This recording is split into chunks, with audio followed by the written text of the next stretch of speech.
Faleminderit Tanja.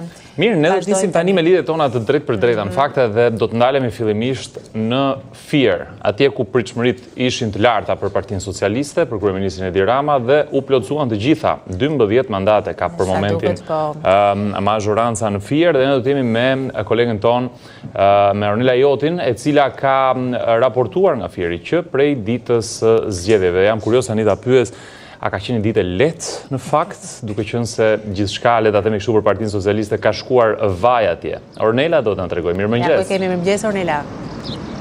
Mirëmëngjes. Atëherë na trego pak, në mos gabojmë, do të fillonte sot në orën 9 sërish numërimi apo jo? Po, do të kthehen pas një pushimi të gjithë numëruesit në KZAZ numër 60, ajo që ka qenë, le themi që ka marrë edhe vëmendjen më të madhe për shkak të tensioneve politike mes dy forcave kryesore, Partisë Socialiste dhe Partisë Demokratike, pas një bllokimi dhe pezullimi nga ana e numëruesve demokrat, ata janë rikthyer dje rreth orës 18 për të rinisur procesin e numërimit që ka zgjatur deri në orët e para të mëngjesit. Ndërkohë rreth orës 6, para pak orësh, le themi ose para një ore, ata kanë ndërprer procesin e numërimit për të kryer një çlodhje 2-3 orëshe dhe do të rikthehen sërish për të përmbyllur, le themi, numërimin e kutive të cilat duhet të përfundojnë sot deri në mesditë. Të paktën nga informacionet që kemi janë numëruar më shumë se 45 kuti nga 97 që ka kjo KZAZ, është KZAZ-ja më e madhe për qytetin e Fierit, e cila sigurisht ka edhe numrin më të madh të votave në avantazh të Partisë Socialiste. Po sigurisht, siç e the edhe ti Krisi, qarku i Fierit është qarku që konsiderohet edhe zemra e Partisë Socialiste apo kryeqyteti, siç e kanë cilësuar edhe socialistët sa i përket elektoratit që ata kanë në mbështetje të tyre.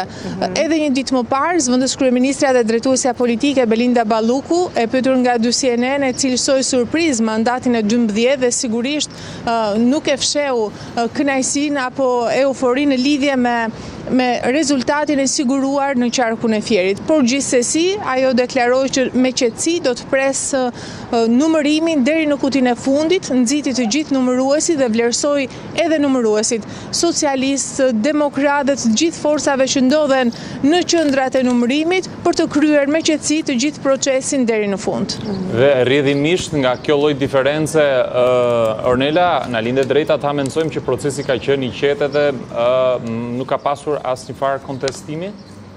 Flas gjithmonë për numërimin, no? Nuk ka qenë edhe aq i qetë në fakt, sepse sot jemi në ditën e 2 të numërimit apo në ditën e 3 përfshirë edhe atë të zgjedhjeve. KZAZ-ja 60, por ka pasur edhe KZAZ tjera në qarkun e Fierit që kanë pasur tensione.